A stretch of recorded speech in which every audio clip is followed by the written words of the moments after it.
Okay, guys, and we're back with another episode of the Seth Solo Side Quest. I'm Seth from the Lonely Stoner podcast. This is episode 25 of my side quest. Crazy to say that we're a quarter of a century in terms of episodes. Crazy to see how far we've come in such a short period of time. But in this episode, we're mostly going to be talking about Keith Thurman's return to boxing and also Canelo's new fight that got announced. So let's kick it off with Keith Thurman. Keith Thurman's a boxer that at one point I really rated and thought that he was one of the more serious welterweight world champions. But you look at his resume and you're like, this guy's really not beaten anyone other than Sean Porter and Danny Garcia, which, to be fair, are very good boxers, very good wins to have on your resume. Definitely are. But then he lost to Pacquiao in 2019. And this was a Pacquiao that was way past his prime. And to be honest, it's a sort of performance that Keith Thurman's career probably never will recover from. It certainly hasn't now, even nearly 6 years later, his career hasn't really recovered from that. And to be honest, his career probably never will. Early on in his career, he was known as a big knockout artist, but more recently, I think due to him getting older and having a lot of hand injuries in particular, he had to kind of change the way he boxed and is now regarded as a boxer with pillow hands. It's sort of his reputation at this point. And he showed it in the Pacquiao fight. If you've got pillow hands, you've got to at least have, some serious speed behind you to sort of make up for that. But he really didn't have that, and Pacquiao was just miles too quick for him, which, to be honest, is a bit ridiculous coming for a guy in Pacquiao who's, like I said, way past his prime, and you're schooling what's regarded as one of the young up-and-coming world champions in the welterweight division.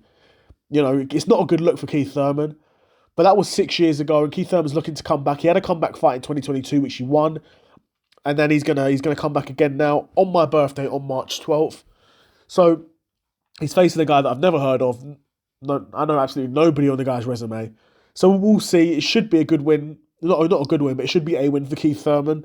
But in terms of him being at the top of the welterweight division again, I don't know. Who's in the welterweight division at the moment? You've got guys, I don't know, does Devin Haney box at that weight class? Terence Crawford, Errol Spence? These aren't the sort of guys that Keith Thurman has any chance against. All those guys beat Keith Thurman probably pretty easily, in all reality. These guys probably beat him, like I said, pretty easily.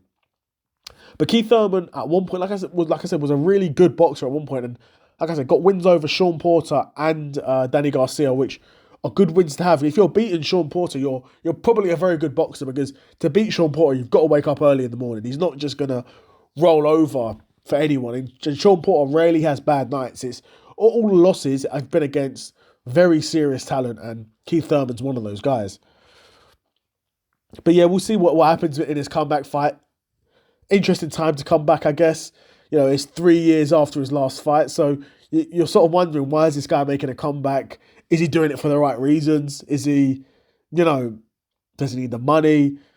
What is it? Because it's weird to come back after 3 years. At that point, you're feeling like you're semi-retired, but he still wants to box from the lights, from the looks of things. So we'll see what Keith Thurman's got in store for us boxing fans, and maybe Keith Thurman can turn back the clock. The episode I dropped the other day about Derek Chisora turning back the clock. Maybe Keith Thurman could do the same. Maybe he can have a career renaissance and start knocking fools out again. Stranger things have happened in boxing, to be fair. Stranger things definitely have happened. So, we'll see what's next for Keith Thurman. And let's go on to Canelo. Canelo obviously got his fight announced against William Skull, who's a boxer, again, another guy who I've never heard of. He's an unbeaten world champion, to be fair, IBF super middleweight champion, so he's got some caliber there, got some boxing caliber there. Cuban, undefeated boxer, so he's probably a decent enough boxer, to be fair to him. You can't knock him. He's unbeaten and a world champion, so he's doing something right. But I've never heard of this guy, and it's the Cinco de Mayo sort of weekend, that sort of time. So Canelo's not losing, bro. Canelo's not losing that fight on that weekend. He's not losing. So I get why they've made that fight in some senses, because the winner of that will unify the super middleweight belts again.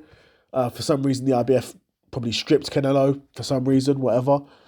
But that fight would bring all the belts back together. So it makes sense from a boxing point of view why that fight happens.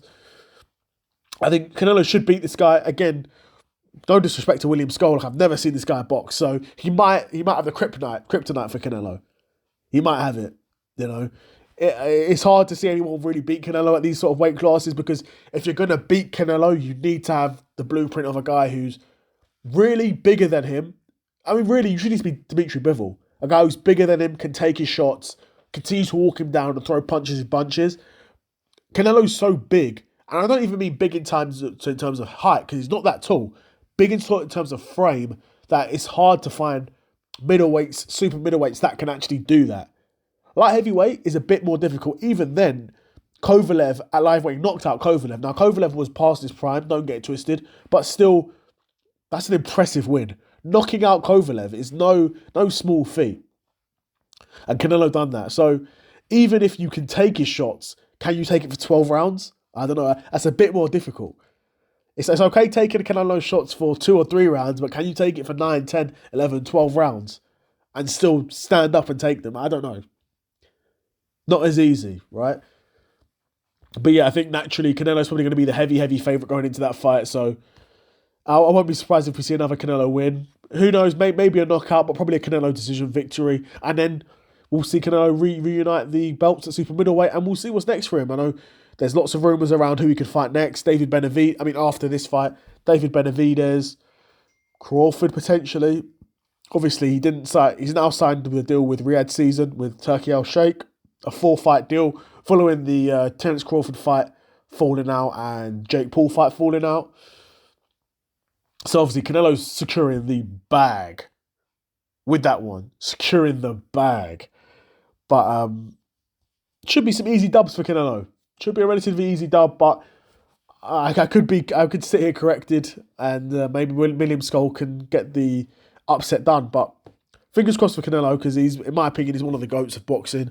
A guy who's really the last of the dying breed in terms of going up multiple weight classes, winning the world titles, unifying, moving on, even going up to light heavyweight. Like, people will try and clown him for losing to Bivol. To be fair, there's no shame in losing to Bivol. Bivol is a world-class boxer, and even beating Kovalev.